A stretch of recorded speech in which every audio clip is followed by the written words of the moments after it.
Yay! Okay, everybody. All right. I either had you in a previous semester or had you in the last class, and there's maybe one or two people that weren't. But we should have a chunk of people in here, so I know we're missing some people. But, so right off the bat, it sucks that we missed class last week, but we'll make up for it. We'll be okay. We'll get covered. If anyone feels anxious at any point with any of your classes where it's like, oh my gosh, we missed a week and now I feel like I'm super behind, don't worry. We'll make it work. But just yell. Just yell. I just say when I gotta cut the grass and it rains that day, I just go crazy. Are you the one that gets, do you also get a haircut on the exactly 3 weeks apart or something? Like, are you that person too? Almost. That's hilarious. That's hilarious. And then there's me where if I get my hair cut twice a year, I'm lucky because I procrastinate scheduling it. And then they're like, oh, well, she's like 3 weeks out. I'm like, of course she is. Why wouldn't she be? So then it's in a ponytail. All the time. All the time. That's so funny. He loves me. You're the best. Thank you. Can you give me 2 of them? Yeah, where's the rest? It's a big cookie. We can split it. I thought that was your husband. It is. Thing. It was. Yeah. I know, that's hilarious. I'm like, yep, that's not weird. It's kind of funny though. He brings me food. He does love me. I know. Well, he texts me and he's like, are you surviving? Can you still talk? And I said, well, I made sure I had like an hour of lab in my last class so that I could save a little bit of my voice for this class. I said, but I am starving. He's like, I'll get you a cookie. I said, I will not turn that down. So he did. Yay. Okay, I'm going to move this up because I'm probably going to stand for a little bit. So, okay, sorry for the recording if that buzzing sound is weird. I'm raising the desk. So I'm going to tell you right off the bat before I get into anything, I'm going to record everything that we do in this class, record the screen, record with the microphone. I'm doing that for a couple of reasons. One, we have 2 to 3 people that are in this class that can only take this class as a night student. And this was the only offering of this class. So that posed a little bit of an issue, but every semester I've had this issue for the last 2 years where there's at least one person who can't take that section of the class. But luckily, we have a little bit of that flexibility in this class where we're doing software-based stuff, so I can actually record that and just record my voice as I'm babbling and then post it for those people then just to watch it and then complete the work that way. So we do have several people in this class that won't physically be in this class, but that are taking it that way. So I'm recording it for them for that reason. And then secondly, we have 2 hours in this class. It's technically a 4-hour class, which I'll explain the whole Flex Lab thing in a minute. But we only have 2 hours that we're required to meet in person. All the other lab time outside of that is optional time.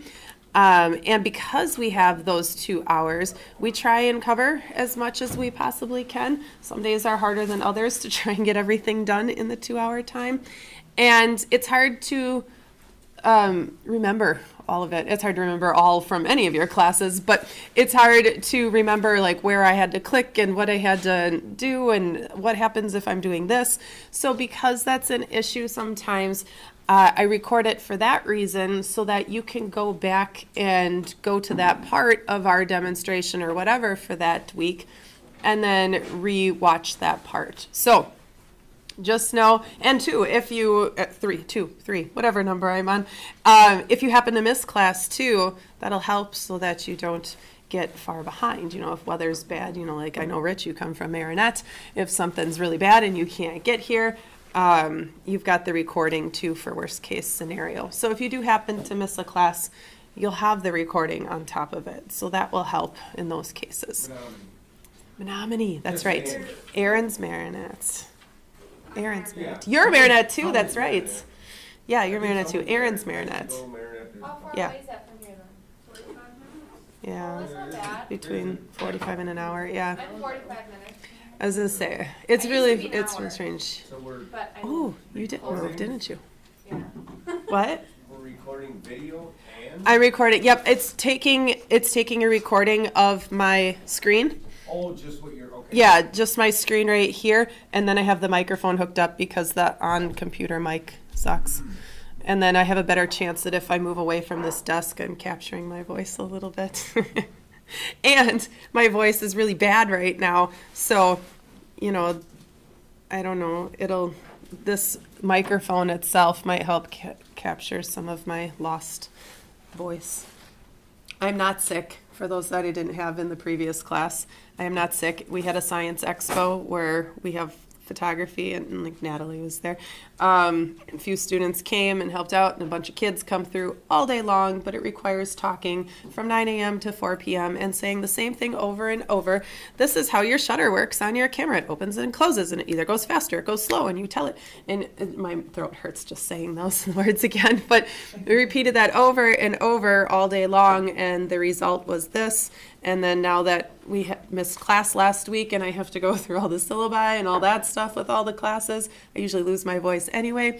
So it's just reversed. I lost my voice before I got to go through the syllabi, and so here I am. I sound like this, but I am not sick.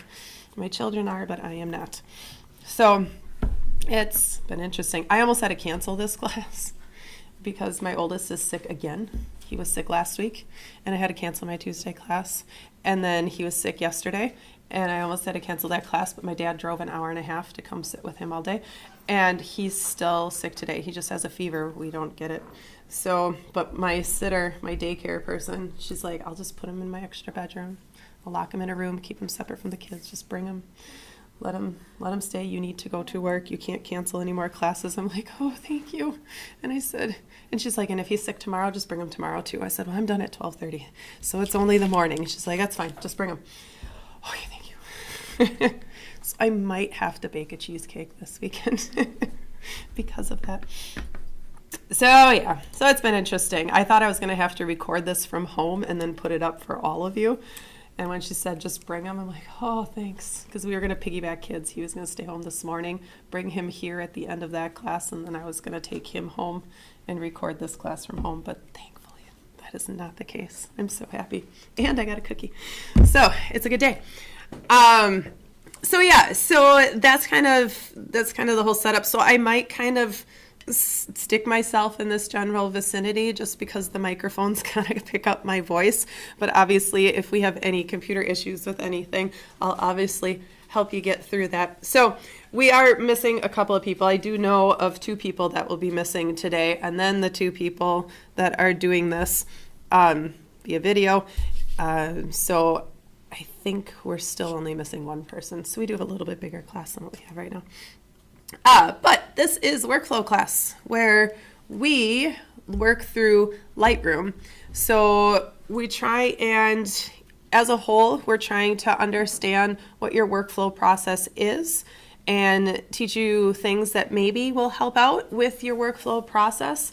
We're going to focus on Lightroom. No, there's other software that might help you with your workflow. I don't know if you've heard of On1 software before. I'm going to look at trying to get a trial version, probably middle of the semester when I have a little bit more time. I have to wait till my grad class is done. I don't have the time to play with it right now. But On1 is kind of a cool On1 Raw. Same kind of format as Lightroom and Photoshop? It's, stuff like that? I would say it's more like Adobe Bridge on steroids. So if you've used Bridge before, Bridge is it comes with Photoshop. It's kind of like a glorified Finder window, but it's just more visual. But it has some features for editing and stuff like that. So it's kind of like a combination of Lightroom and Bridge almost, where you can do the organization and the downloading and that kind of stuff, but it's got some of the editing features that Lightroom has. So it's kind of a cool component. There's some cool pieces. We had an older version of it before it went to their On1 Raw version that they have now. We had an older version of, that's not it. this is not it. Here it is. I typed out 1 instead of the number. So this on one photo raw version, I just got an email today that they released the 19.2 version. It used to have different components, and within there, and that's what I want to play with this new version because I haven't yet, but their older versions, it was like 3 separate ones that they have now combined into this current one, and they had really cool sharpening features in their software. I loved the sharpening tools for sharpening your photos in there. It was awesome. And then they had it really easy in that software to replace backgrounds. I loved their easy masking that they had in there to like swap out if you had a clear sky and you wanted more of a partly cloudy sky in your nature photos, where you could just mask around the trees, and then they have some pre-built clouds in there and stuff and just swap them out really quick. But the masking was really cool in there. So I haven't played with it since they went to this full photo raw version and combined everything. But I've heard very good things about it, and it is very much a workflow process. We're just sticking with Lightroom because that is the industry standard. And as we talk with our advisory committee and the professionals working in the field, they all use Lightroom. If they use a software at all. Some of them are still very old school, where it's just, here's a bunch of folders, I open everything in Photoshop type of a deal. But more and more, everyone has been migrating to Lightroom, from everyone in our advisory committee and what they've said. So we haven't really dove into this photo raw yet, but I would like to look at it just to see if it at least could be a small component, just to show you how it works. So if I can get into it yet this semester, if I have some time to play around and see how the navigation may have changed from the last time I used it, I'd like to get the trial version just to show you guys at least for an alternative. So, but we'll focus in Lightroom. But my goal seriously is just to get you to understand your workflow, what works for you, teach you the ins and outs of Lightroom, and have you just pick and choose what you will add into your workflow process. So that's partly why I had you guys go through that worksheet last week that I posted the announcement to complete. It looks like just about everyone got in there and got it done, which is awesome. So I'll look through those. But to really analyze what you're doing now, and then as we go through, hopefully you'll find things that help that workflow process go quicker, maybe make things a little bit easier, maybe things that you were wanting to be able to do, but you weren't sure if they could be done. And then at the end of the semester, kind of reanalyze that, like, how have you changed your workflow now? Is there anything that will help you out? That kind of stuff. And then too, like, I'm going to show you 3 different ways to do the same thing, and just find the one that works. Because there's in any Adobe software, you'll find that in Photoshop too, because a lot of you are probably in or have taken Photoshop fundamentals, where there's 5 different ways to do one task, but you just got to find the one that works best for you. So it's the same thing in Lightroom. Now, if you want to use Lightroom outside of class, if you have a computer at home, stuff like that, and you want to put it on, the recommendation I have, because we have Creative Cloud, it is a subscription-based software.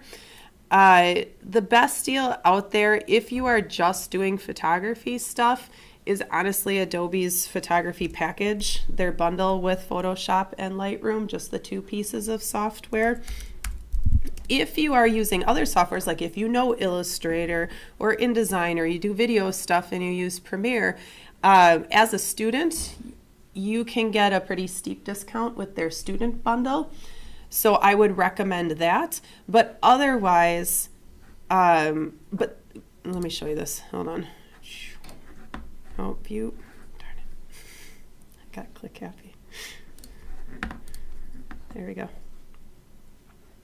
So the student, there is a student discount, but that does include all of the Adobe apps. So that would be your InDesign, your Illustrator, your Premiere, and all those other things that you might use, especially if you're in 2 programs, because we often have students in photography and media, or graphic design and photography.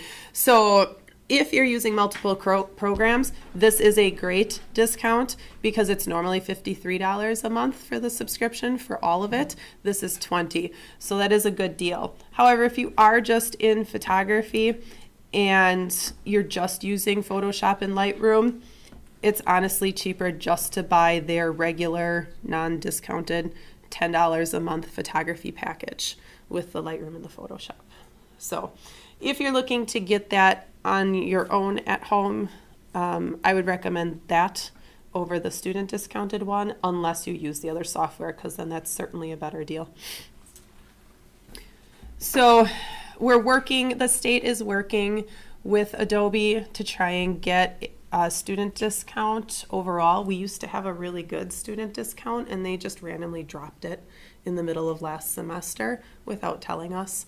So the technical college system is still working with Adobe to try and get that deal back, where it would be like $120 for a year's worth. So it would be close to $10 a month for all of the software, but this would be cheaper in the meantime. Yeah, Rich, go ahead. The cloud storage. Yes, you do get the That cloud includes storage. the cloud storage, and that's another place you can safely put pictures, Yes, files of pictures, and you'll always be able to you call can them back. access that. Yes, you get 20 gigs of storage with that one, with the photography one here. But you can obviously do the upgrades to the terabyte if you want. 20 gig is pretty good though. You can get a decent amount of stuff up there. But we'll kind of walk through storing our stuff with how we're going to use it. As we get into the software, they're going to be pushing out. So just so you know too, we have, as of right now, we have the 2018 Creative Cloud version of Lightroom, whereas obviously 2019 is the most current one. Because we have a school license, Adobe changed something in the middle of last semester that caused massive issues from a licensing standpoint for us. So we were unable to upgrade without screwing everything up in the middle of the semester. And we're trying to make sure that this new package works the way we want it to. So on Friday, they're going to take one of our labs and upgrade it to 2019 so that we can test it and make sure everything works the way we need it to. And then if it does work, they will push it out to all of the classrooms. So just know, if you are working at home at the moment and coming here with some of your stuff, we do have the older version right now until we make sure that everything works, and then everyone will be on the most current version. But we've all been pushing to get to the most current version. It does affect us in here for this class, because if you have a current version at home, if you have 2019 at home and you bring that here, the way Lightroom catalogs and sets up those catalogs, it won't let you open it in 2018. So it causes a few problems for us, especially if you have work that you're trying to open up and finish or use in the classroom and you can't. So just so you know, you may have those issues at the moment, but hopefully next week we'll have that resolved and we won't have to worry about it. But just be aware of that at this point. And two, as they do little incremental upgrades, because it's a cloud subscription base, they just kind of upgrade little tiny things whenever they want, and it doesn't matter. But for us, it does matter, because it's a big thing to upgrade over 100 Mac computers. And what if something doesn't work? And then we've screwed up everything. So if you have auto updates set at home, your computer might do tiny incremental updates before we do it here too. So know that might happen. But we keep pushing that every time something changes, upgrade it right away, upgrade it right away. So we keep pushing our IT to do that. But it is kind of a process to push it to all these computers. So it might take a little bit. But I'll let you know as we come across any of those issues. Okay. So what I want to do is just kind of go through the stuff last week seemed to be fairly self-explanatory. I don't think there's a huge need to really go through absolutely everything from last week. Because it was a lot of like introduction, thinking about your workflow process, and then doing that assignment. So because you've done that assignment, we're kind of right on track. We're really not behind. The only thing I want to do that would be from last week is to point out some things in the syllabus specific to this class that just reading through you wouldn't have caught. So I do want to go back and cover that. But then we can just move right forward into week 2 stuff and really start getting everything ready and start creating a catalog and getting into the software and trying to figure out and poke around in it. So let me just go through that piece briefly here and just kind of pull out the pieces that I need to make sure that you guys catch. Like I said, this class is only 2 hours, and that's kind of the big piece. It shows up as 2 hours on your schedule, but it is technically a 4-hour course because we have 2 hours of like a lecture demonstration type thing and then 2 hours of lab. You'll find that our digital editing course is the same way, where it's a 2-hour course and then we have lab time. So what we've done, we've actually maximized our lab time by doing it this way, and it's kind of cool. If you're in Photoshop Fundamentals, you may have a Photoshop class that's set up this way too. So you may kind of know the gist of what we're talking about, but and their Flex Labs are separate from ours. So if you have Lightroom questions, you have to come to one of our Flex Labs and not one of the Photoshop or Design Graphics Flex Labs, because they'll have no idea what you're talking about. So we have labs throughout the rest of the week that you can just use. They're optional labs. I know some of them might not fit into your schedule, but they're just optional lab times that if you need help, if you just need to sit at the computer, if you have questions on things, or you just know the only way you're going to get it done is if you sit here because you'll procrastinate and forget about it at home. Those lab times are there for you. So instead of just having 2 hours of lab, you guys actually have 4 hours of lab opportunity. So you actually get more than what we would offer with just a straight 4-hour block of class. So that's kind of cool. But now the Flex Lab times for this class and for digital editing class, so both classes have the same Flex Labs. I teach both Flex Lab, I'm here for both Flex Labs this semester. We don't have any nighttime Flex Labs this semester simply because none of our night classes ran that had a Flex Lab attached to it. So we do only have day sections. One is on Monday, and it's a 3-hour block, so it's 9:30 to 12:20, and it's in this room. Both of them are in here, so you don't have to go traipsing around trying to figure out where to go. They're all right here. So there's 3 hours on Monday. That's a really good time to get a chunk of stuff done. And then the other one is going to be, it says Mondays for both. Yeah. Holy cow, how'd that go? Supposed to be Wednesday. It's supposed to be Thursdays. Thursday. Oh, that's only 1 hour one. Yes. And then, it's kind of weird to have only a 1-hour block in there, but it was the only other time we could get because it fit right in between 2 classes where there was an hour break. So the Thursday one is from 12:30 to 1:20, and it's in between our, there's 2 second semester classes, and it's right in between those 2 classes. So some of you actually might be here in between those 2 that it would work for you, but if you're a first semester student, you probably don't really have anything at that point. So it is just a short 1-hour Flex Lab, but both are in here. The Monday one is a great one because it's a 3-hour chunk of time. But really just come and go as you need help. If none of those times work for you and you're struggling with something and you need help, just let me know because I might have other times available. Like on Tuesdays, I only have class until 1:30, and I usually stick around here until about 4. Yes. So if you have questions with something, certainly, obviously, hopefully they don't schedule a meeting or something, but I'm around here usually. I'm available at least. Today's always kind of a packed day because it's back-to-back classes, but and Monday too. This is the fun thing about Mondays. I've been joking. I say I have no purpose until 5:30 at night. I have Flex Lab in the morning, And then I have nothing until 5:30 at night. I just sit here all day long. I mean, I have a million things to do, but I'm here. So I'm seriously here from 9:30 in the morning till 7:30 at night, but I have no actual class until 5:30. So I'm just here all day between Flex Lab and nothing. I'm here. So even if it's later in the day and you have questions on stuff, that's fine too.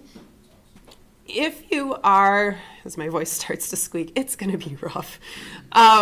If you are, like, let's say, like a lot of you are driving a distance and you just have a real small question, please don't feel like you have to drive the 45 minutes to ask that question. I have the Flex Lab set up, offered through Blackboard Collaborate. So let me get in here. What I do want you all to check, and I added everyone in this class in there, so you should see this.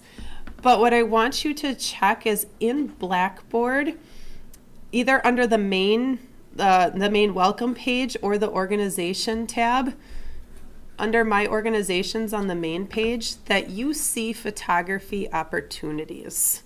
I want to make sure that everybody sees that.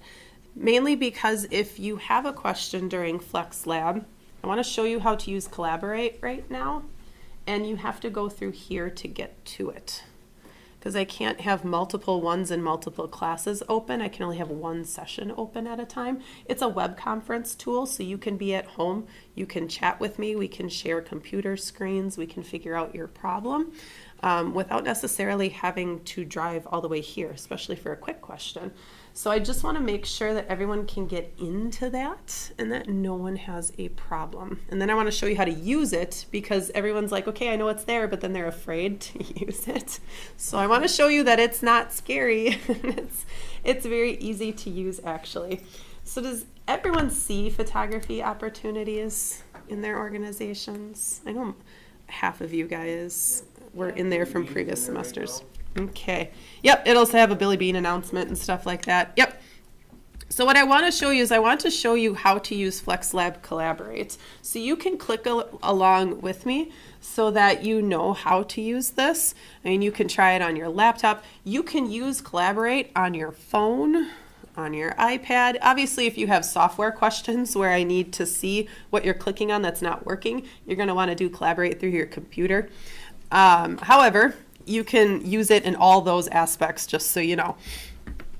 So the big thing is that since we're all sitting in the same classroom, if you're clicking along and trying it with me, make sure the volume's all the way down on your computer, or we'll just get feedback all over the place. But what you'll see in the photography opportunities, every photography student is enrolled in this little organization, and it's just an easy way to communicate stuff out to everybody at once. And then for multiple classes that use Flex Lab, we can all go here and use it. And then when you get in Print Portfolio, if you're a program student, you'll hear about how we use it for that too. But to use Collaborate, it's really easy. You just click the Flex Lab Collaborate on the left. It will load. And then what you will see, and mine will appear just slightly different than yours, but what you should see is you should see a course room that shows as available. And when you join the class, there's 3 little dots on the right-hand side. When you go in there, there's a join course room option. Let me get in there to make sure. But it also gives that phone number as it's joining. It also gives that phone number, and that's what you would dial in with, and the PIN number to join that class via phone or mobile, whatever, iPad, whatever you're using. So as people join, you see more and stuff, and all that good stuff. But then what it does is it gives you the ability to share out your audio at the bottom, your video. If I turn this on, probably going to pop up. Continue. No, is it disabled because of my microphone and my recording? Question. Yeah, go ahead. Would it be more timely to do this or just to send an email if you just have a quick question? It depends on what it is. Like I had a few students last semester where they're like, I can't make it in to Flex Lab, but I can't get this to work. And so we're going back and forth in email, and I'm like, and she started sending me screenshots and stuff like that. And I'm like, okay, you need to click here. But I can't point like there. So I said, okay, go in to Collaborate really quick. And it wasn't even during Flex Lab time at that point. It was before Flex Lab. And so I was at home. So we both just hopped into Collaborate really quick. And then we were able to chat, and I said, click here and click here. And I said, and then do that. And it worked. So rather than a half hour of emails back and forth, it was like, click, click, click, we're done. So it works out really well. But that does offer me the availability. Like if you only are available at night and the Flex Labs don't work and you need some help, I can do that from home too. And you can do it from home. I can't get my video to work. Can you actually go into it then? So when you go... Video chat kind of a thing? No? Yeah, so it's a video chat, it's a type chat. So there's different options in here. So like right now, I'm the only one in here, but as more people join, more boxes show up and stuff like that. But there's a little purple tab on the lower right corner that opens up, and it has some options like sharing content. So like in here, if we have multiple people in there and I need to show you something on my screen, I can click share application or screen, and I can choose to share my entire screen. And Chrome's being a butt today. They changed something, I have to install it. It worked fine on Firefox. I tried it the other day. It was Chrome that was being a pain. But I can share my screen, and then that way anyone in that session can see my screen and exactly what I'm doing. But then you too can go in there under that share content, and you can share your screen with those that are in the session. So if you do have a question and you don't know where to click, you can share your screen and I can see what you're trying to do and help you out that way. Haha. He's in there. Yay. Yeah. Okay, so go to Blackboard. And then, let's see, photo opportunities right there. And then looks like Collaborate is on the left there. Yeah. And then once it comes up, there's just 3 little dots on that side over there that'll come up. Oh, or maybe you just click. Maybe just click on it. There we go. Join course. Perfect. Yeah, yours is different than mine. So yeah, so when you're in there, so I can share my screen if I want to. You can share your screen. It's going to want me to install an extension. Let's see if I can add it without having to restart everything. Let's try it again. There we go. So now that I've added it. So now, like if you're in there, you can see my screen showing up on yours, and anything that I do right now, you're going to be able to see through Collaborate. There is a slight lag. Yep, there is a slight lag compared to when you're sitting here. If you don't have great internet connection at home, sometimes that will cause a bit of an issue that you might want to be sitting somewhere with a really good connection. We found Collaborate does have a little bit of issues if you don't have, especially when we share video and stuff like that.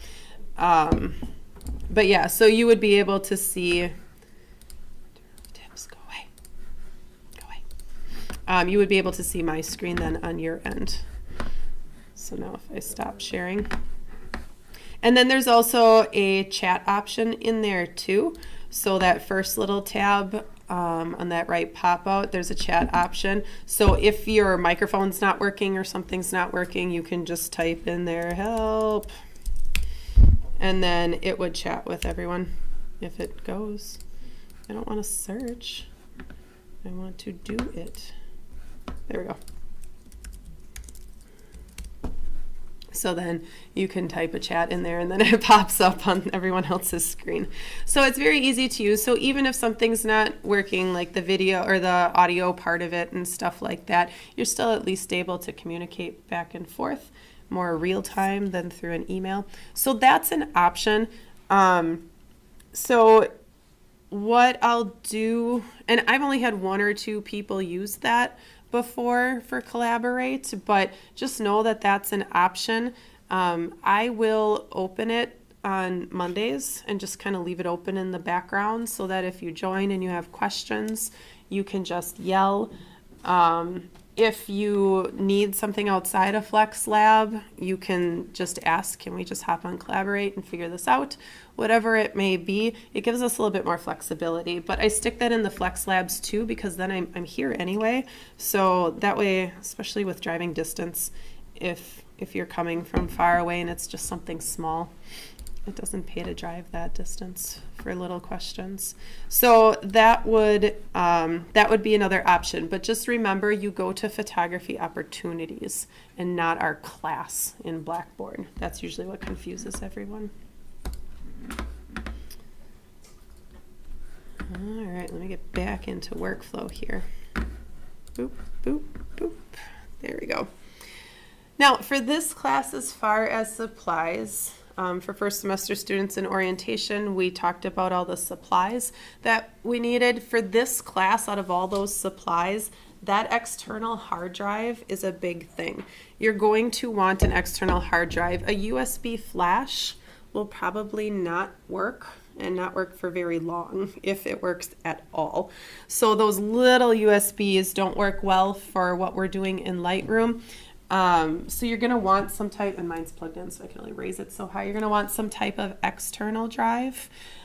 If you don't have the means to be able to get one, like this is I know I can't lift it up very high. It's a 1 terabyte external drive.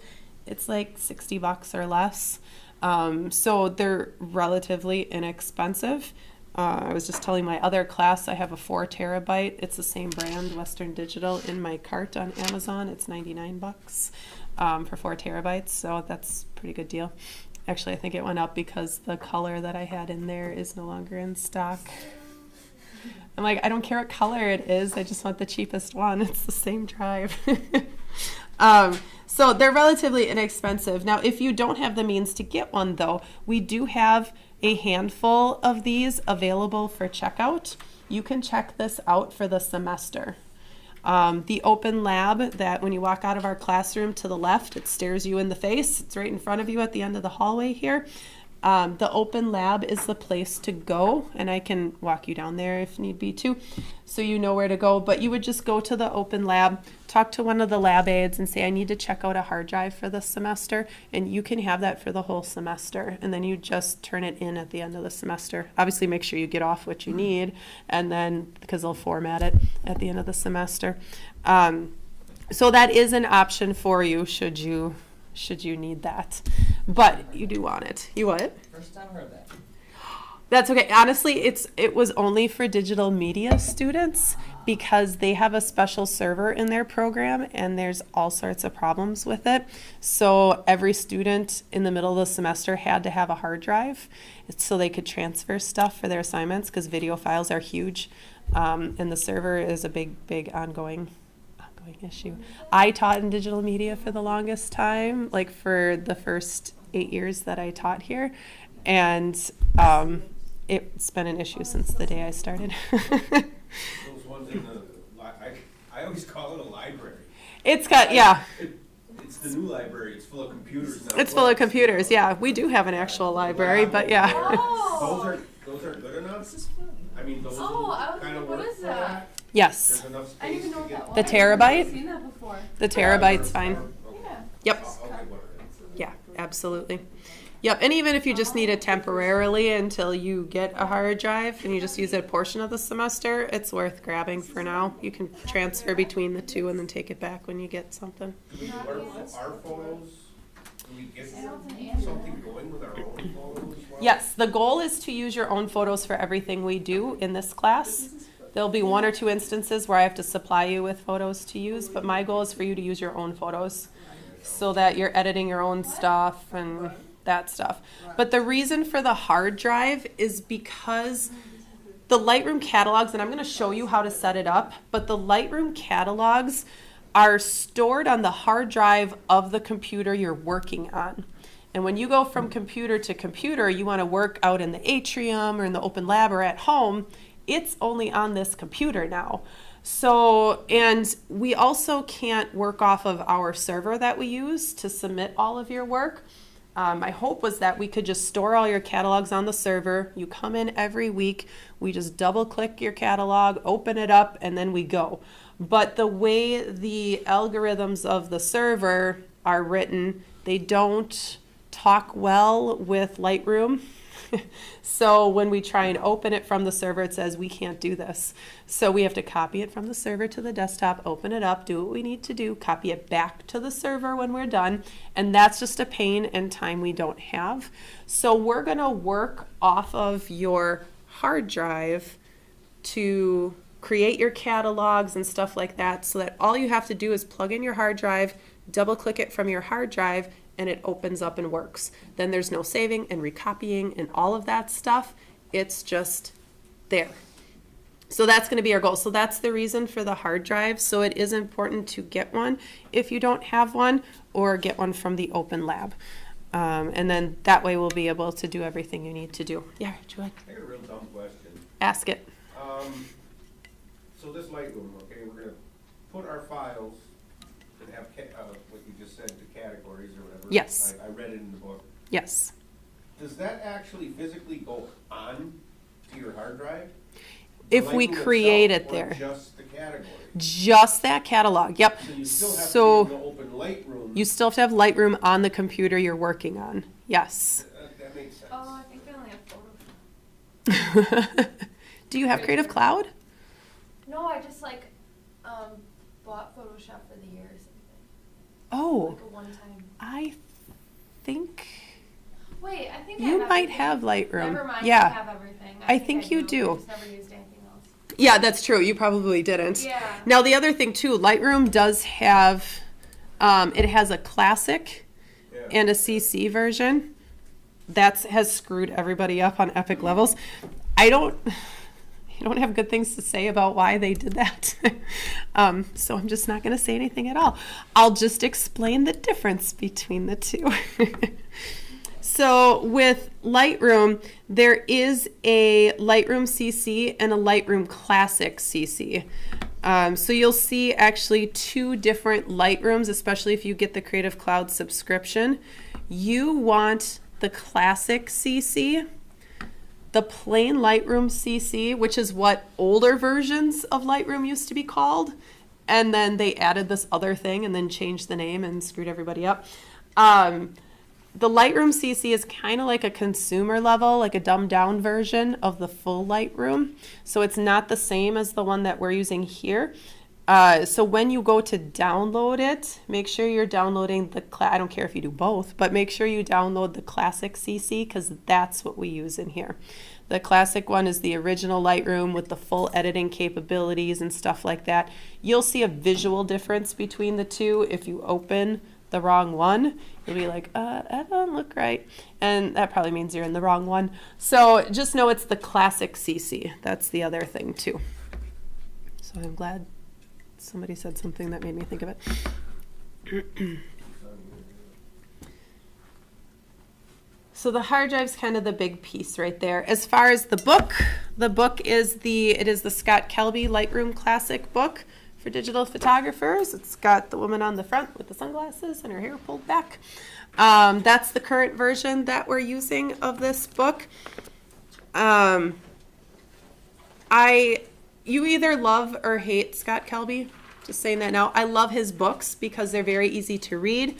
They're easy to follow. You either love or hate his sarcasm that he puts in there. I know, that's something. It's I don't so know where random. My computer is right now, so I'm going to use my phone. Or whatever. I know. I'm like, what? Okay. Yeah. So he basically writes like he's having a conversation with you, which I guess to some degree you kind of appreciate. I know where my laptop is. He's a very knowledgeable guy. I love how easy it is to follow. I love that he has all the text in those side columns and then the screenshots to go along with it, because that's often the downfall of many of the books is you don't have the screenshots. So I really appreciate how it's laid out. So we will utilize this book. There's only 1 or 2 chapters that we won't cover in this book, like video and stuff like that. We don't necessarily talk about that. In DSLR class, we cover the video stuff. So we don't cover that here, but know that there is a very small video capability, very limited as far as editing and stuff like that. But Lightroom can at least import your videos, at least for storage and organization purposes. If you want full-on editing, it's not really going to give you what you want, but at least from importing and organizing, it's good. So we'll cover just about all of these chapters. Again, very easy to read. My goal is to cover the stuff in these chapters as part of our demonstrations in class, and then you utilize it outside of class just as a reference to go back to. So I'll just kind of follow through the chapters as we go through each of the chapters and pull out the parts to demonstrate, and then those are just your references to go back to. So that is our book. Okay, now I'm just gonna scroll. If you need to get a hold of me, email is gonna be the fastest way to get a response, but don't hesitate to leave me a voicemail. My phone number is at the top of the syllabus. My email's there, but also through Blackboard, if you just click the send email button, you can click my name from it. You can find my name in the list, or just email all teachers and then email me straight from there if you want to, and that's perfectly fine too. But if you call me, I'm in here. I live in this room. This is my cave. So I stay here all the time. Every class I have is in this classroom. I'm not often at my desk. I can never get any work done when I'm in my office. Everyone talks too much. So I tend to hide in other places outside of my office if I'm not in here. So it does take me a little bit longer to respond to a voicemail just because I'm not in there often. But don't hesitate. On the weekends, I'm a little bit slower at responding just because there's a bazillion things going on. That's my time to finish my homework for my grad class. So I'm cramming everything that's due at midnight on Sunday into the weekend because I don't have much time during the week to get it done. So I am a little bit slower, but I do check my email on the weekend. But it might be Sunday afternoon. Sometimes it's Sunday at 10 o'clock at night. So if you have an urgent question, hopefully you figured out that you have that question before the weekend. But otherwise, whatever works. Let's see here. Flex Lab times, I talked about that. And in all honesty, people that come to the Flex Labs are definitely more successful in their classes because they have the instructor there to help and answer questions. Even if you don't think you're going to have one, just sitting in here, you might have one pop up.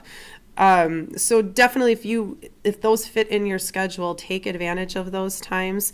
They really, really do help out. And if you have a class that's not a Flex Lab and you just want to sit in here and work on that stuff, don't think I'm going to say, well, you're not in workflow or editing, get out of here.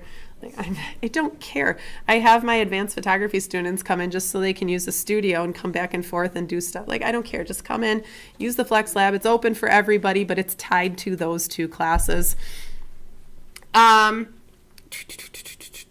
Lab stuff. As far as checkout stuff, you guys shouldn't necessarily need anything except for if you need that hard drive. But if you do need equipment, the open lab where you would check out that hard drive also has cameras and stuff that you can check out for 3 days at a time.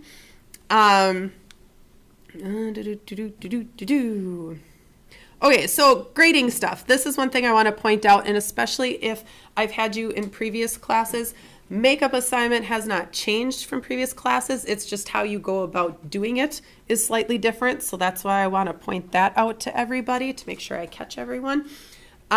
Within all of our classes, our deadlines are important. The photography field, deadlines are extremely important. So our advisory committee industry has said, light a fire under your students' butts because they need to understand the importance of their deadlines. So if something is due at the beginning of class, it needs to be done at the beginning of class. Don't try and finish it up and an hour into class, turn it in. Don't forget everything is time-stamped. All our files are time-stamped, and I look at them. I look at all the metadata. It wouldn't go through. It's true. You get shut off right at 5 o'clock. Exactly. So make sure everything is completed at the time it's due. There'll be some stuff where it's like, just do this by the end of class, but most of our stuff in this class, it's due at the beginning of class. Like the stuff we do today, you'll have to make sure it's ready for the beginning of class next week. Now that's not saying like, if it's not on the server right at 9:30 on the dot or at 1:30 on the dot, you are screwed. It's saying make sure it's done so we can dump it on the server when you get into class. And then we're good to go. Most of your stuff too will be turned in on our server, which I will show you how to get to it and all of that stuff next week when you're ready to turn in something. So if I tell you now, it'll go in one ear and out the other. So I'll wait till next week to show you where you submit all that stuff. But we know stuff comes up. Totally get something is going to come up at some point. You're going to forget, or it was just a rough week and you never got to it. So you do get a freebie makeup on any assignment that you choose. Once you use it, you use it. But in general, if you don't turn in an assignment on time, it's just a 0 in the grade book. I have no problem still going through and like critiquing something, even if you can't get the grade for it, at least so you get the critique. I have no problem with that. But if you do have problems, like maybe it's, I'm going to be late to class because there's 6 inches of snow or something like that. Obviously, I'm not going to say too bad. I'm not going to do that to you.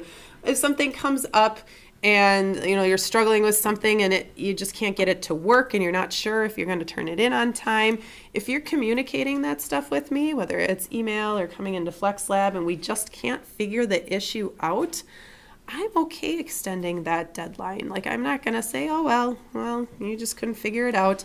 If we can't figure it out, we're going to work something out so that you can still get your grades and stuff for it.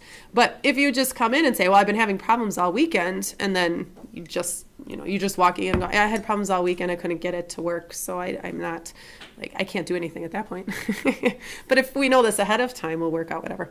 But for your makeup assignment is going to allow you to get the full points for an assignment. The trick is that you just have to submit it within a week of the date that it was due. And then if it's on the server or wherever it has to be turned in, you just turn it in within that next week. And then what's different though from previous semesters for those of you that were here in previous semesters is, let me go in class materials. There's actually an assignment link in Blackboard now. So under class materials, not in a folder just hanging out here, you'll see a makeup assignment where instead of emailing me, which is what you did in the past, what your assignment is, I had 2 students last semester that emailed me. I never got the email, but they showed me their sent mail that they sent it to me. I never got it with their makeup assignment. So it was affecting their grade because I didn't grade their makeup assignment. So to kind of alleviate that issue and make it a little bit easier for both of us to know when you've used it, I've made it into an assignment where you just go in and click on it and complete it like you would complete an assignment. Like just go to this right submission and then just type in there, I'm using this as my makeup assignment, it's on the server, and hit submit. And then it pops up in the grade book for me so that I see it right away. And then I will go in and I will put in the grade for it. The only thing you'll see a little bit different for that is that you'll still see the 0 for the assignment itself in the grade book, but the makeup assignment will have the points for that assignment. So it kind of washes itself out. So you'll see the grade there. And again, it's just so that we both know that you have utilized that. And then I don't get to the end of the semester and like, I submitted that in week 3 as my makeup assignment. And then I'm like, yeah, because I think, was it you, Lexi, where the email I didn't get or something? I don't remember who it was. There were 2 people. Assignments where I like submitted them and I showed you and it was like, and I emailed you. Yeah. I know there were a remember. couple of people, I couldn't remember if it was you or who it was, but yeah, there were a couple of people where I never got the emails and I'm like, oh my gosh, this is not good. I mean, there are a couple where I forgot to go back and do it. That's the other thing, because there's a million emails, I forgot to go back and do it. So this will help. This will help me probably more so than you. But that's how you will complete your makeup assignment. So it's just as an assignment in class materials, pop in there, type, this is my makeup assignment, whatever it is, I submitted it wherever it needed to go. And then just submit that and we're good. So you can use that whenever you need it. We will talk about naming structure for your files as we go along, but especially in this class, organization is important. That's the goal of this class, is organization. So we'll talk about naming and all that good stuff with your files, but we're going to try and keep a consistent naming structure with the files that you submit, just to get you in the habit, not because I'm anal or anything like that, but I am just a little bit. So it's really just trying to get you in the habit of coming up with a naming structure and following through so that it's just consistent and easy for you to find your stuff when you need to find it. Because that's the worst, when you can't find something. Everything C and above for all of your photography classes are passing. Anything below a 70%, we don't do D's in photography classes. Anything below a 70% is a failing grade. You have a question? Oh, I was just gonna say something. Oh, go for it. So, I am a teacher in my business program, and like, if you don't have the right formatting even on anything, like she'll dock you points. Oh yeah. Yeah. Oh yeah. Yeah, I had an instructor my last term that did the same thing. Like if I didn't name it right, Mm-hmm. yep. Yep, exactly. And then I can email her and ask her questions and be like, I need help, and she just won't answer me, and then I'll get like a 0. Oh, well, that's a totally different problem. My Photoshop, I put the stuff in, really nice stuff and everything, and I wonder why I got a 30 out of a 50. Yeah. But it was just like the other people's, what it probably was, you didn't have the dot slash Smith, Richard, whatever. Oh yeah. Or Or like whatever. not naming Why your so many layers. points just for that though? That's stupid. Yeah, that's a lot of points. Because just for you're that. an employee, they're teaching you to be an employee. Yeah. You know, for something like that, you can get hired to do that stuff. Oh yeah.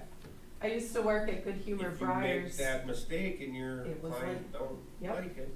Yeah, Oh, it was yeah. exactly like that. When I Oh my worked at God. Good Humor Briars, because I was a graphic designer in my previous life, and we had hundreds of graphics every day. It was like a coupon for this, a freezer graphic for this, the graphic Yeah. for the side of the truck. And if you didn't label everything perfectly, because then it had to go to Jersey, and then they had to do some editing and add some files and then send it back, and then we had to do some final editing on it. And if you screwed up any of the labeling, you screwed up like the work of 8 people, and it's hours of work to That's fix. crazy. So it's just absolutely nuts. So the more you can organize and get that file structure, the better off you're going to be. So that's why we have that naming structure for our classes, because that is a reality. Like you have to come up with that. The studio I worked at a photography studio in Seymour for 6 years before I went off and did stuff on my own, and then I was here too at that time when I went off to do stuff on my own. And when I first started there, they had no system for their files, and they would photograph like 150 seniors per year, plus families and weddings and all that stuff. And there was no naming structure. It was a wall of CDs. Now, okay, this is also like 12 years ago, so we don't have cloud storage and all that. Everything was burned to discs. So we have this wall of CDs, and it was like, okay, we photographed them around May. So that's probably here? Nope. Here? Oh my Nope. gosh. That was their system. It was a hot flippin' mess. So myself and one of my coworkers took it upon us to actually archive everything. So we went through and we created a naming structure, CF for camera files, so all the original files are on CF labeled discs, and then all the seniors are burned to a CR category, and all the weddings are burned to a WD category, and then they all had numbers, and then we would archive it on the computer so that all we had to do was search for the client name, and it would tell us what disc it was on, and then we would go pull the disc from the wall. It took us 3 months to archive that stuff. It was That's crazy. insane. So, if you want to not have to do 3 months worth of organizing, start now. That's why we're doing it. But yes, that is exactly what we're going to do. We're going to start with organizing. We're going to work on how do we import and start organizing right off the bat. That's what we're doing today. And then we're going to keep building on that every week. So you'll see we might do 1 or 2 chapters each week. Some of them, I don't cover everything within the chapter, and I have you just kind of go through that on your own. I pull the things that I feel might be the most confusing or maybe needs to go a little bit more in depth than what Scott Kelby goes through in the book, and that's what I demonstrate with the time that we have. But those that I feel that are really easy to follow through, like step 1, step 2, step 3, and it's done, I leave those for you guys to kind of do on your own outside of class as you're doing your assignments. But these chapters, these are all the chapters that we're going to go through. In week, let's see, I will give it out week 5 or 4, 5. In week 5, I will give out a project. No, I lie. It is week 4 because I give you guys, it's a 2-week project. It's short, it's quick. I have tried to find ways to extend it a little bit longer, but there's no way to work our class schedule for it to be any longer. But we have a short little project that is a group project that you'll complete that just kind of shows you how you have to, like if you work with multiple photographers, how you have to organize your catalogs and how you can merge them together and combine your images or access stuff here and there and all of that. So we have a short little group project that is due in week 7. And then that kind of gets us to the middle of the semester already. The spring break for this semester falls in between week 7 and 8. So that would be March 20th is the day we don't have class. All of that week is spring break, so you won't have classes that week. When do we fly out to Cancun? The 17th. No, we'd have to go the 16th because the 17th is St. Patrick's Day, and you want to be in Cancun to drink a little. You want to be there by that point. Or a lot, or not any? Or if you're me, you're going to stay at home and grade. That's what I do every year. And do laundry. I live an exciting life. I just found out Frontier Airline has free kids tickets, like kids fly for free. I'm like, oh, I can actually take my family somewhere maybe. Where? Frontier Airlines. If you buy there, I just found this out yesterday. So excited! If you have kids or know someone with kids, you got to tell them this. Frontier Airlines, if you buy it's like you pay for a year and it's unlimited for the whole year. That the kids fly free with an adult. And I haven't looked far enough into it to know, like, do you have to buy one adult ticket to get a kid free and then you pay for any other kids above and beyond the adults that come with? I don't know. But, I mean, at least you get the kids free. But I would assume they kind of cap it or you put in how many kids you have and I don't know. But for $60 for a year, your kids can fly free through Frontier to wherever you go with the adult. Like, holy cow, that's like game changer right there. There's blackout dates, of course, and probably limitations on what flights and that kind of stuff. But I don't care. If I can stick my kids on a plane and we can finally go somewhere and it doesn't cost me an entire paycheck. Yeah. Yeah, and my sister just told me on Monday, texted me in the middle of my class on Monday night and said, I'm moving to Atlanta. I'm like, what? So there's warm.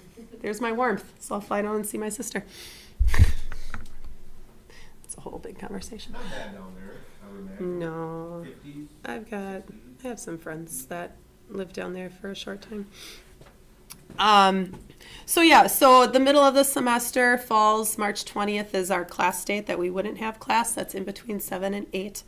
And then the midterm that we have is, now I got to make sure I'm not mixing up my classes here. The midterm I have is a take home for this class. Don't quote me because I think I'm mixing up my editing class.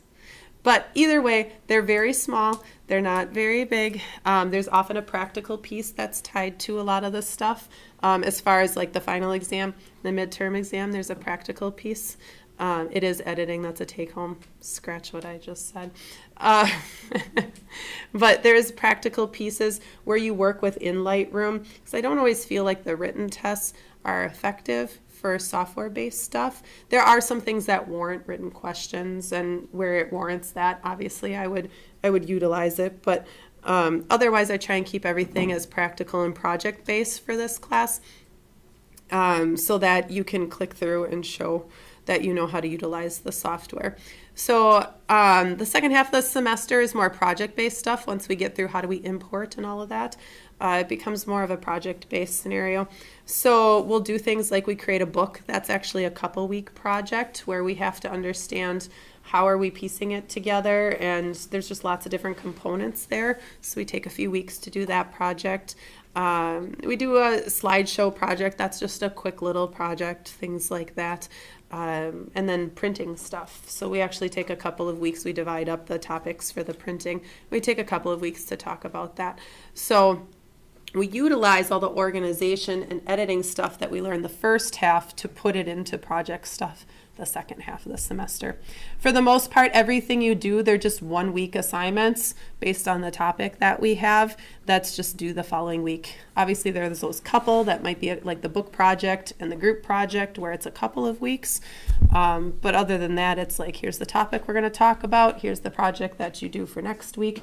And then just get them done and complete them. So yeah, so that's pretty much everything.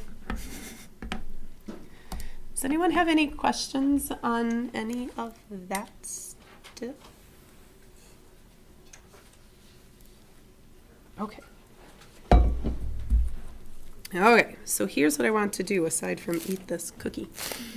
I want to open Lightroom and get us some catalogs so that you guys can work on Lightroom. Oh, this is not a fresh cookie. It's hard. Depression sets in. Okay.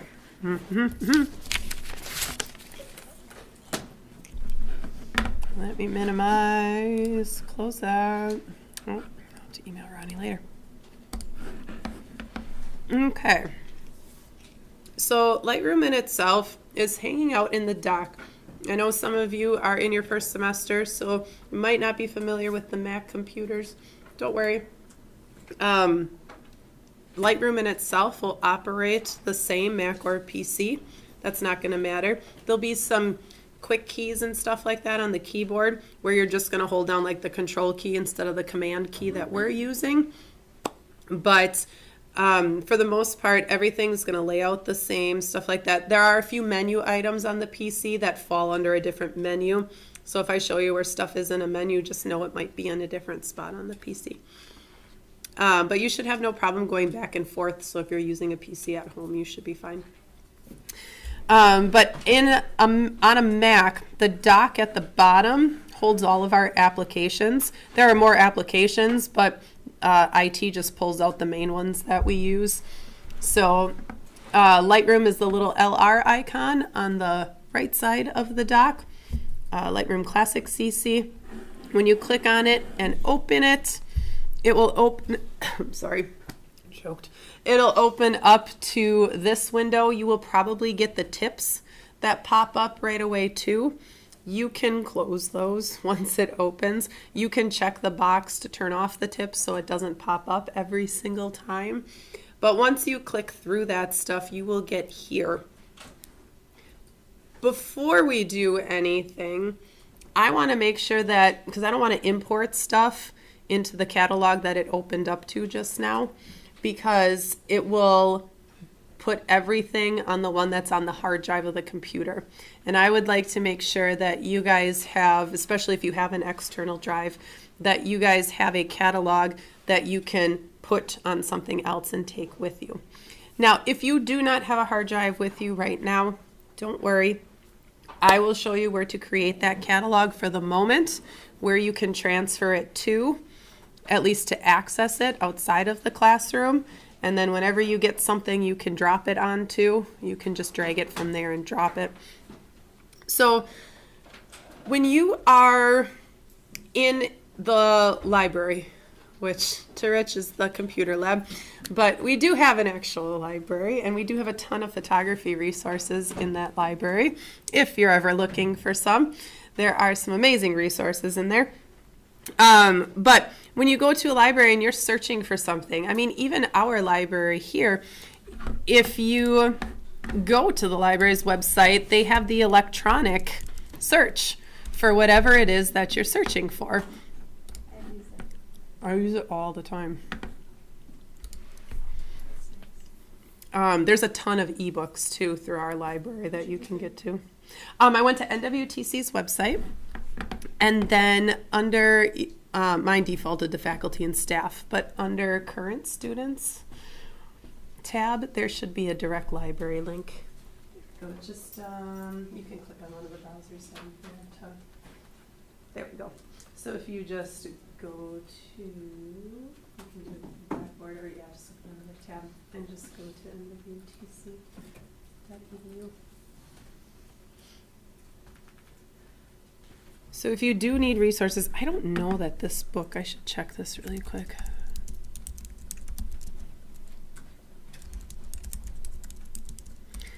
You'd be surprised at the books that are available through an ebook.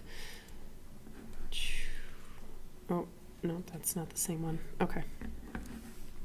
Maybe I should just search for Scott Kelby. Oh boy. Apparently we have to be more specific. But when you go to a library and you're searching for something, you are probably typing in certain keywords, things like that. And then when you find what you want, so if this is definitely an older book, let's get something newer. Let's try that. That'll help. You're going to research.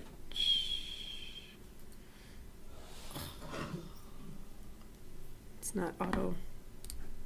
There it goes. I was going to say it should be updating. So yeah, so if I search for anything and I'm trying to find a book and I'm looking, whether it's a book that's physically in our library or a book that's just an ebook, it's categorized in some way, shape, or form.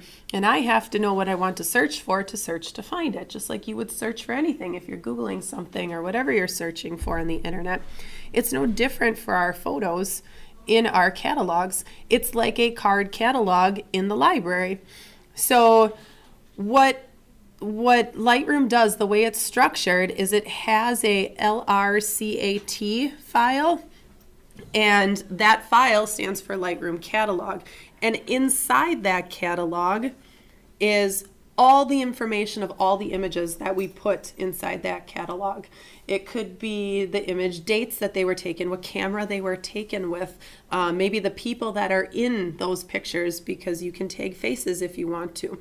It could be locations. So, you know, if you take a trip to Marrakesh and you can tag all your photos with that location and then search for only your images for Marrakesh. Just like a library categorizes all that stuff, Lightroom is doing the exact same thing. So what we have to do is we have to create a catalog and put that stuff in it and add all that information. Now, the catalog that opens up, so what opens up here, this is the catalog that is the default one on the computer. I want to show you where to find that catalog should you accidentally open up and start importing stuff into this one. So this catalog, so if you click, you can, if you mouse down, I think it'll pop your dock up. Oh, not scroll down, just move your mouse all over to the bottom. Nope, that's fine. There we go.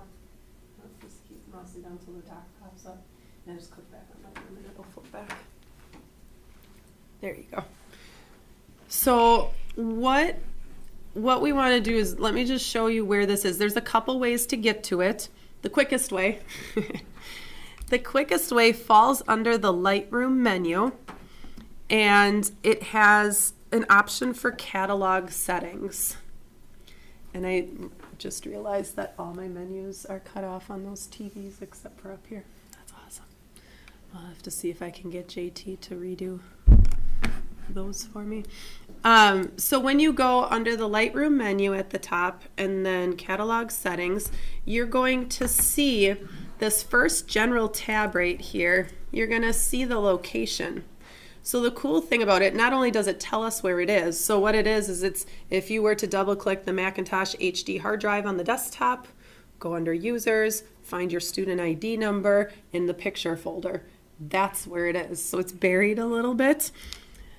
You can get to it faster by going to this preference menu and click the show button. And when you click it, it'll open up a finder window and it will show you exactly where it is. So this is exactly where it is. HD, user, your name, pictures, and then the Lightroom catalog. Here's the biggest thing you have to know. It's not just a single file. It's not just the LRCat file that it creates. It creates multiple files. Some of them will stay, some of them are temporary while you have Lightroom open, and then they just go away once you close Lightroom. But they all have to stay together. So this file right here, this LRCat file, that's the catalog itself. But it will not function without all these other little data files that are inside that folder. So whenever you create a catalog, and creating, and the fact that we have to create catalogs and put them on the server and stuff like that, that's probably the most confusing part of the class, is making sure you have everything and transfer it correctly. Know that it's not this confusing when you use it on your own computer, because you're probably not moving it all the time like we have to, because we work on multiple computers. So just know that really this is for the fact that we're doing it here. But if you work on multiple computers, if you have multiple computers at home, this is good to know too. Like, I just work everything off my hard drive and I just plug it into whatever computer wherever I am that has Lightroom and I'm good. But this entire folder has to transfer together, has to move around together. So when you move stuff, this Lightroom folder that it creates, you need to grab that entire folder. Don't touch anything inside that folder. Don't move anything. Just grab the entire folder and copy it where it needs to go. Leave it as is. So that's where that folder lives. Now, if you want to create your own catalog, like if you have an external hard drive right now, I would plug it in and we'll save it right to that. If you don't, we're going to still create a new catalog for you, but I'll put it on the desktop and then we can copy it somewhere else for you to access whenever. So I do have the steps for creating a new catalog, just so you know. I did put those into Catalog of what, pictures? just the catalog in general. Yeah, that you will be importing pictures to. We're going to create a new one that will either put on your hard drive or wherever temporarily until you have something to put it on. And that's what we're going to import everything to, so that you don't have to redo things a bunch of times and copy stuff back and forth. Where is my file? Got that drive before class. Creating and using photos. Why don't you go get it now? Yeah. Go for it. Does anyone else need to get a hard drive to check it out? Okay. Yeah, if you go, well, actually you can probably just follow Rich. But yeah, when you go up the hallway, you go to the left and then just straight ahead, that open door in front of you. That's the lab. And then they'll get them for you. So yeah, so we'll get it all set and we'll import a few things. I don't want to make that to my hard drive. Like my external one, it's only a terabyte. That's probably Is it a new one? No, it's older. It's the oldest one. They're all like 60 gigabytes. Okay, right click on that hard drive into the get info. Let's check the permissions. Yeah. Try typing in your username and password. I don't know. I might ask for admin. I'll see if yours doesn't work if mine will. I don't think I'll have to rephone it. I'm getting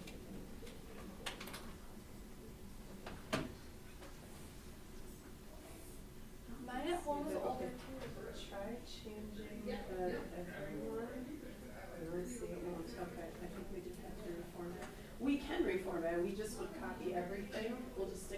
the desktop, copy everything to it, format, and dump it back. Okay, so it would take a little bit of time. Like, I had this problem with a 3 terabyte one, so I just assumed it was too big, and then I brought this one, it worked before on another computer. Oh, That's why I'm confused. let's do this. And I took it out and put it in the one. Let's try this utility. The comments was. Yeah, I put it in the chocolate box. This is building. What's the hotel situation? Oh, yeah, okay, I was hoping you'd go and tell situation. Yeah, it is, oh yeah, here it is. It's formatted for Windows, that's why. Yep, so we would have to format it for the Mac. Yeah, when you do get a new hard drive, don't worry, it doesn't have to be a Mac formatted hard drive. You can buy anything. We would just have to format it for the Mac computer. Now, if you have a PC at home, don't let that confuse you or anything. What we would do, and we might have to do it with yours, Rich, and these guys too. PC, Yeah, so we might have to format those. I think those are still Windows formatted, so we'll probably have to format them so you can write to them. We would just format them here first. If we format them on a Mac first, and then you start putting files on it, you can go back and forth between Mac and PC. But if you start off with it on a PC and bring it to a Mac, your files, you can't write to it. Your files will still show up, but you can't write new files to it. So we would just format it. It's a quick, easy process. Obviously, if there's files on the hard drive, we have to copy them down first because it erases everything when we format. But I think these hard drives, we will have to format all 3 of yours. So I'll show you how you do that without accidentally formatting my own. One of our instructors accidentally did that last semester. Did he tell you? You should have seen him in the first meeting we had. He was white. What's wrong, Pat? I formatted my 4 terabyte drive. This one's all set. It's clear. Okay, but we got to check to see if it's a read only. So that's what I want to check. Yep, it will be empty, but I don't think that they formatted everything yet. So once it's plugged in, if you right click on the drive and do get info, we want to check to see if it says read only. Mine has custom because it's formatted. So you right click that sharing and permissions at the bottom, drop that down so that it's open. Oh, Put that little arrow. Read only. Okay, so we are gonna have to. Everyone is a read only, so we're gonna format it. I'll show you how to do it, because I think yours will do the same thing. But we won't be able to put anything on it until we format it. right. Okay, so let's minimize this. Click this middle button right here. And then right click on that hard drive, the yellow one, and do get info. And then click this sharing and permissions. This one, you gotta click the triangle. I know it's weird. Read only. Okay, so we'll have to format yours too. All right, so I'll wait till she gets back and then we'll just do all 3 at one time. It is a very easy process to format your drives, especially since there's nothing on it. It goes incredibly quick. But with any of your hard drives, we can certainly do this for. What if If I I buy one, you'll have to do this? You probably, because most of them are a Windows format unless you buy a Mac format. And it doesn't pay to buy the Mac format because you're just paying extra money for really nothing different. So it's like a 2-second process to format it. So yeah, you'll probably have to because most of them are Windows formatted. What if I have a lot on mine, but like, I think mine's a terabyte, I'm almost positive. Mm-hmm. So, That's not an issue. okay? Yep, because what we would do is we would just take everything on that hard drive, copy it to the desktop, format the hard drive, and then copy it all back. Oh, okay. Yeah, so it's just a matter of time to copy it down and back is really all it is. So it's not a big deal. Okay.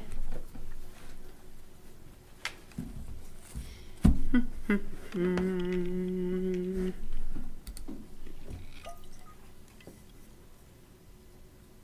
Where did she go? I'm gonna make sure I can format hers all at once.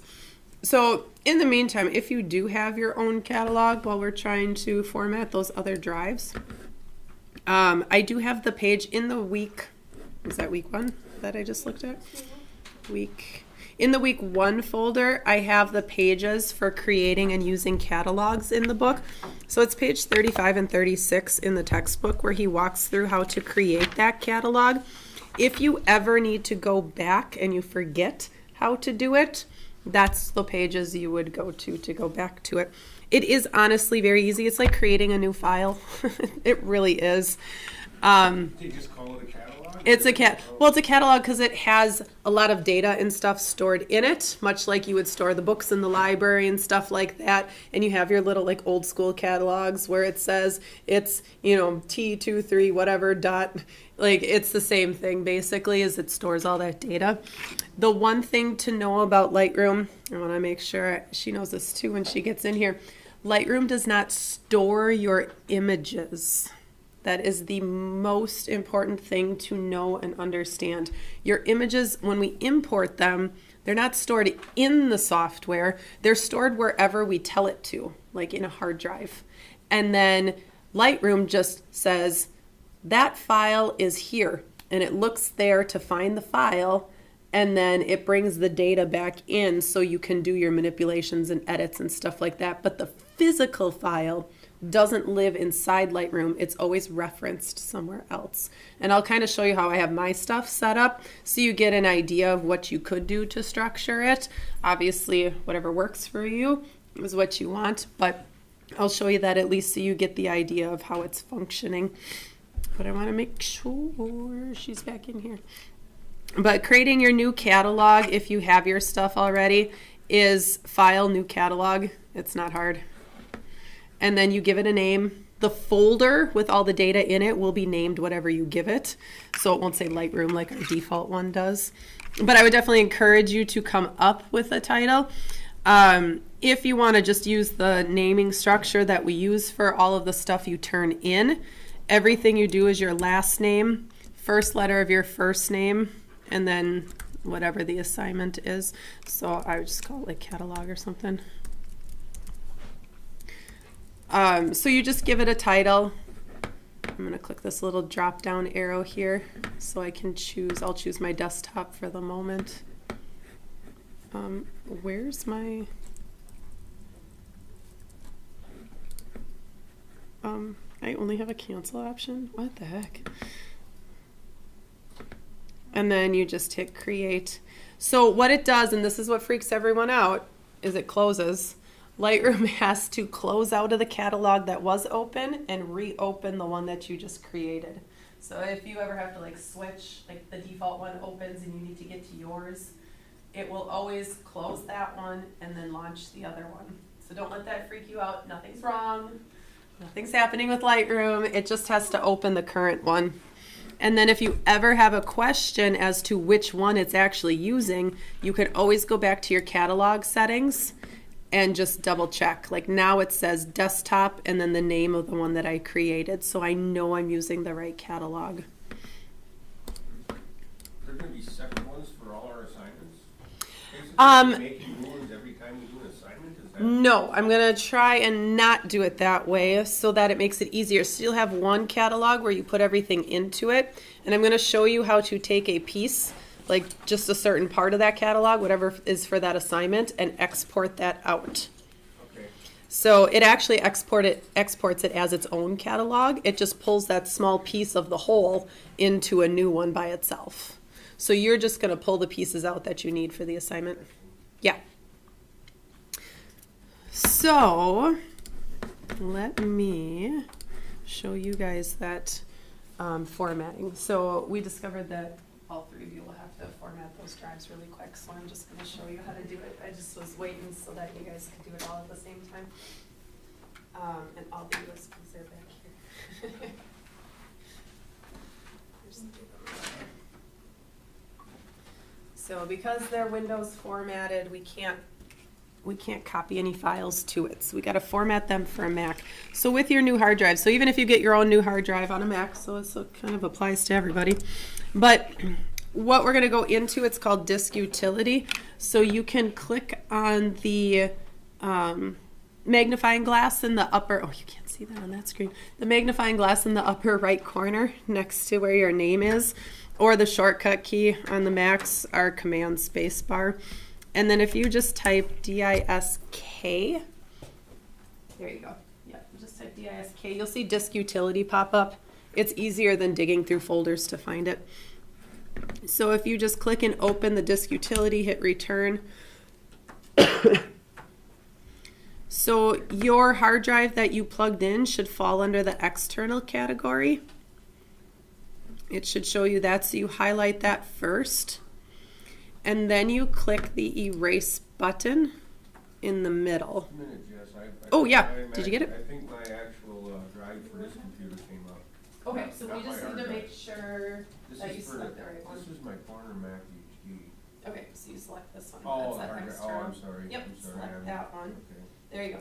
And then go to the erase. Erase. Yours is there. And yes, that one. So then click the erase right there. Okay, so then you can call it whatever you want at that point. Now there's several different formats to choose from, and I have found it's hit or miss. Every hard drive is a little bit different, but we should be able to, typically we try and do the Mac OS extended journaled, but it doesn't always work with our larger hard drives.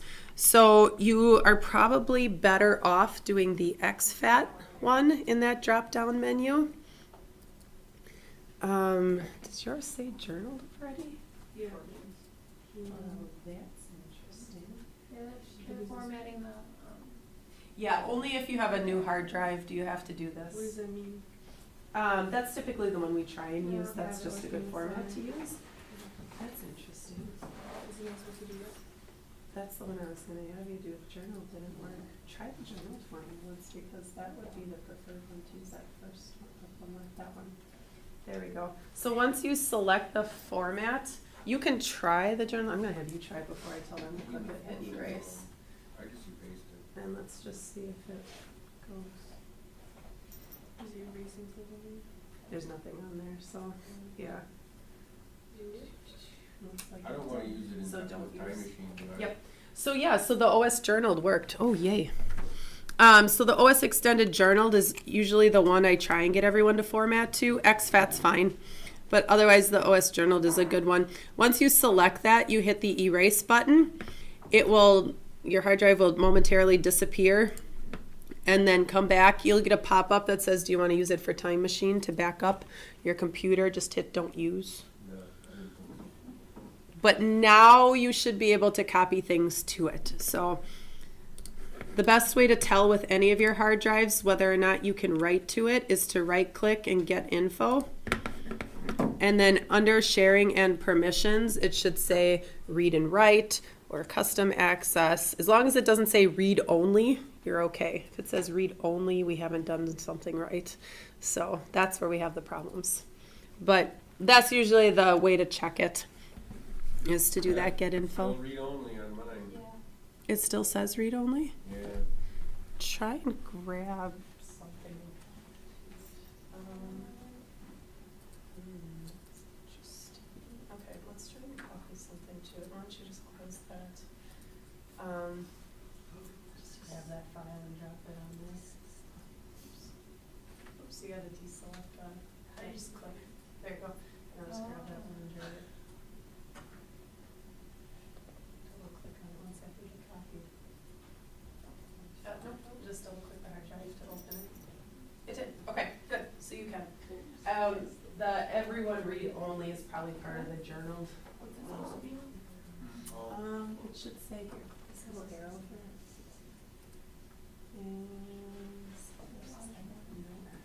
Okay, try something. Just grab. Oh, this you're and looking at the copy it. date? Just Oh. straight drop it on top of there. There you go. Yep, it went. Okay, so it works. Yep, so you're good. Yeah. Perfect. Do that at first. So what I would do when you create your new catalogs, if you have a hard drive with you, I would create that new catalog, go through those steps, and again, they're on page 35 if you need them in the book.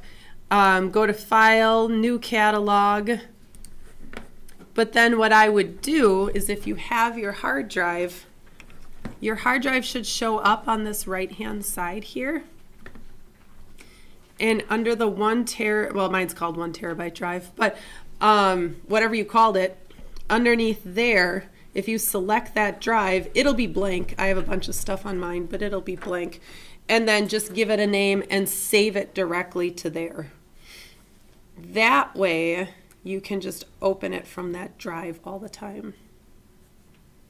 It runs like the tiniest ounce slower when we do editing from the external drive than it does from the computer, but it's minimal. I really haven't had much of an issue with doing stuff in Lightroom where it's really slow and bogged down because it's on the external drive. I really have not had a big issue. I have been told by somebody that having it on an external drive wears out the drive faster because it's constantly writing and rewriting files and stuff like that, which is potentially why my external hard drive crashed last semester. So I was told that potentially it could wear down that drive a little bit faster, but if you need that portability, it's really the only way to do that. How did you check to see hers was good? I just grabbed any file and dragged it to copy it onto that hard drive. I just grabbed that zip file on the desktop and I just dropped it on the drive. Not that you need that zip file. It still says read only and then we didn't get no further. I think you're gonna be okay though. Just grab that file This thing and here? just drop it on there. As long as you don't get a message that it can't. Yep, it copied. So you're fine. So it can copy to it. All right. There's just certain things that it won't let copy to just any user, basically is what it is.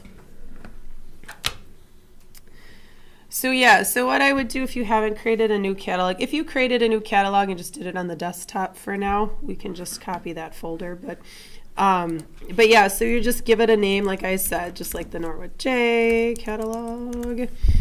And then I just selected my hard drive. It shows up under devices on the left-hand side. I gave the catalog a name. It's not necessary to put it in a folder because it's going to create the folder anyway. And then if I just hit create, it's going to close Lightroom briefly, open it back up with that catalog. And now I'm using a catalog that is on my external drive. Hopefully that makes sense. Again, this is something you won't do as often when it's just you on your computer. But because we got to move around a lot, this is the way we're going to have to do it.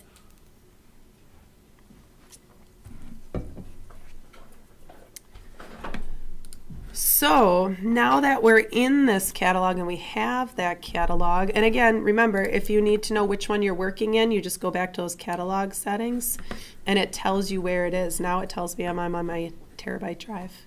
So that's what it's working from.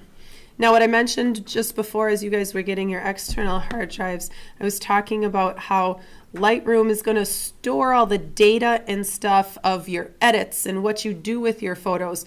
Lightroom is non-destructive.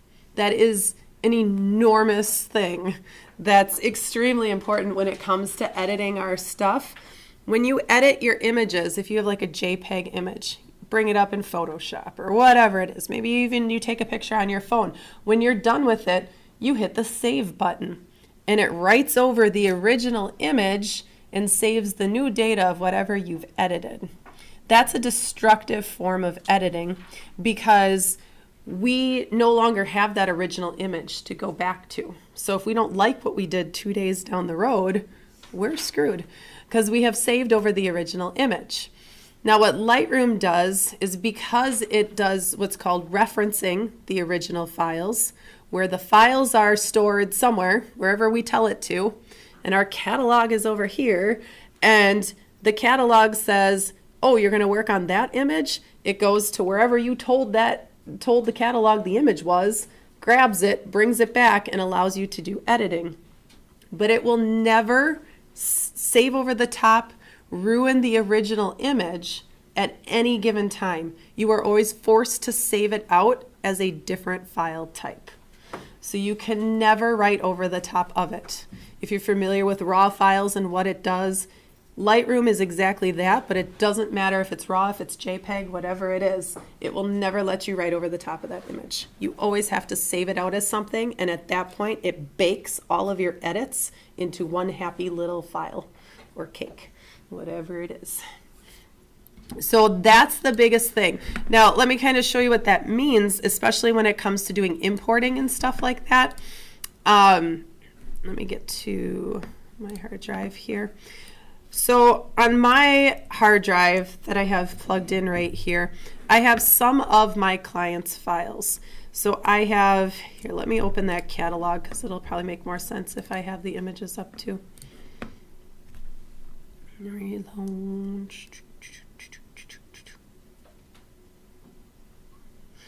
Okay, so this is the catalog that I work out of for all of my clients. So I have, and we haven't gotten into collections and stuff like that, but I have 14,000 pictures in this catalog right now. I actually need to create a new one and just kind of start it fresh for 2019.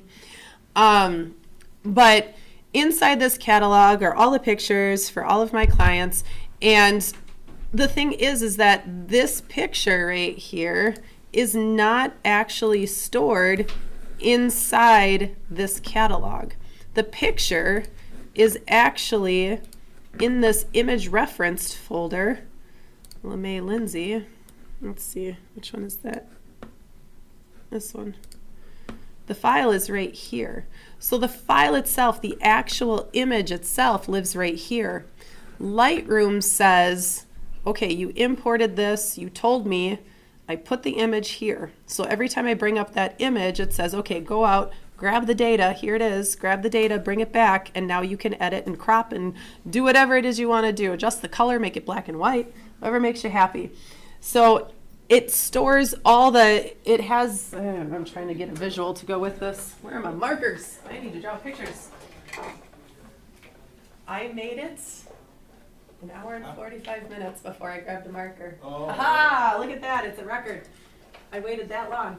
Okay, so I have my picture right here of my person, and when I bring it into Lightroom, I have Lightroom over here, and Lightroom says, okay, you want that picture, grab it, oops, here's the data for that picture, bring it back, now go ahead and edit.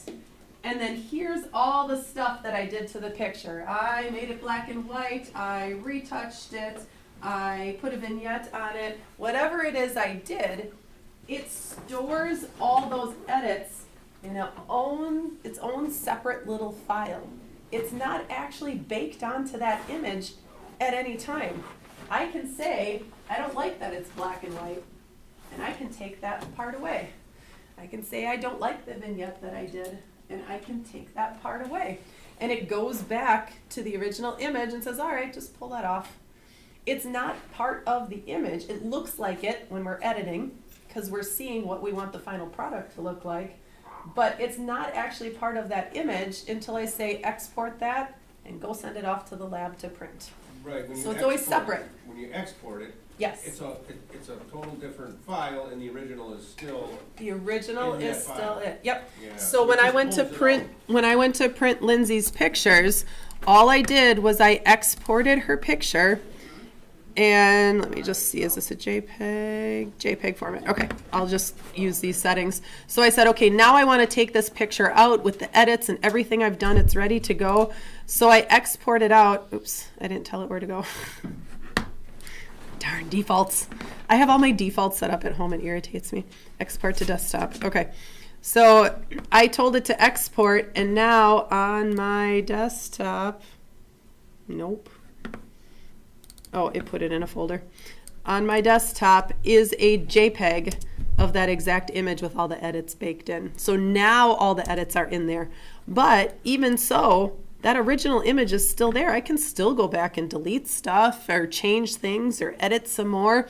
And I just have to re-export it then if I want the new image. So that's what a non-destructive edit is that it will not destroy the original image at any point until you tell it to export as a new file. Are these Lightroom, is the Lightroom on here all set to defaults? Everything's good to go for us? I Is- had far No, as it's just what? it's just a story. I I like worked stories. for almost an hour and a half pulling pumpkins out of the back of my truck last year in Photoshop. Yes. And I saved as, and I thought everything was good to go, and when that thing disappeared, guess what I had to do?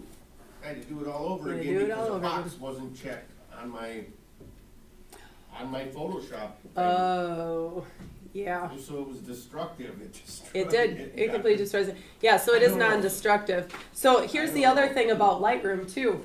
This is what makes everyone just a little bit uneasy until you get used to it. You don't save anything in Lightroom. When you close it, it just saves.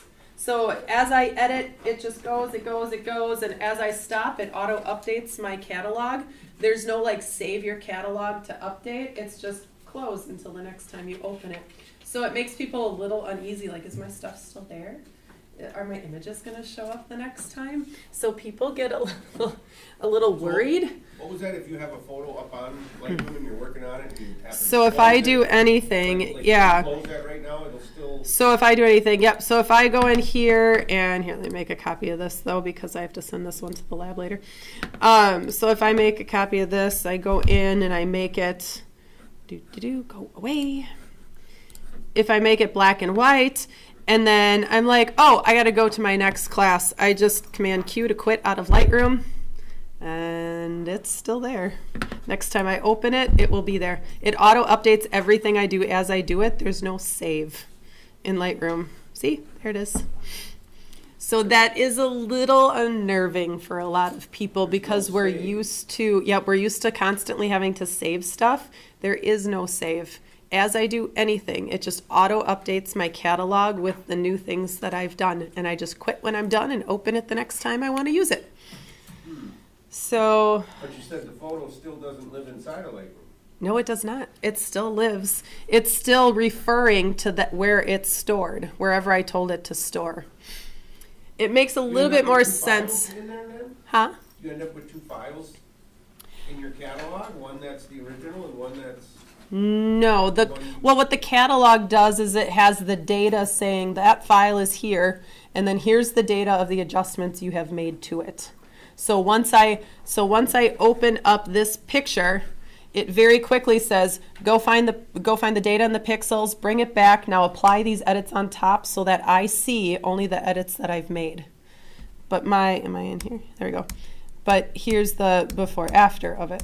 So this is the original image. But when I see it in Lightroom, I only see the adjusted image. But at any time, I can say, wow, that edit really sucks. And I can hit the reset button and go back to the original image. So it's never baked into the image until I tell it to export it out of Lightroom. So it's kind of a weird thing to wrap your head around when you're used to doing a file save, and yeah. it's a completely different mindset because you can just quit out of Lightroom and it's all there when you open it up. We'll talk about backing up stuff and backing up your catalog, which is important because when my hard drive crashed, my catalog's on my hard drive. And so I lost everything, like absolutely everything, not just the edits for specific photos, but every tiny little edit that I did on every little photo. So backing up your catalog is another conversation, but we'll talk about that one next week. So obviously that next step is going to be importing stuff. Now I've officially run out of time for class today, which is okay. So what I'm going to do is I'm going to rearrange our import assignment that I have for you guys this week because we really didn't talk about importing at all. And I need to make sure that I can get through that. So don't worry about the import assignment right now. I'm going to tweak this week's and next week's assignments and try and mold them together so that it's just one assignment. And then we'll cover all of that stuff. But what I would like you to do for next week is I have the chapter 1 and 2 references of what we're going to do for importing. Read through those pages so that you have an idea of that process as we come into class next week. It'll make that talk go a little bit faster. Physical assignment. No physical It's assignment. okay if we do it. Oh, darn. If you want to go ahead and do it, I'm perfectly fine with that. Like, Yeah, there might be some parts of that that are confusing. So if you feel comfortable doing it, please go ahead and do it. But otherwise, I'll kind of merge those together a little bit so that we can cover both of the topics next week.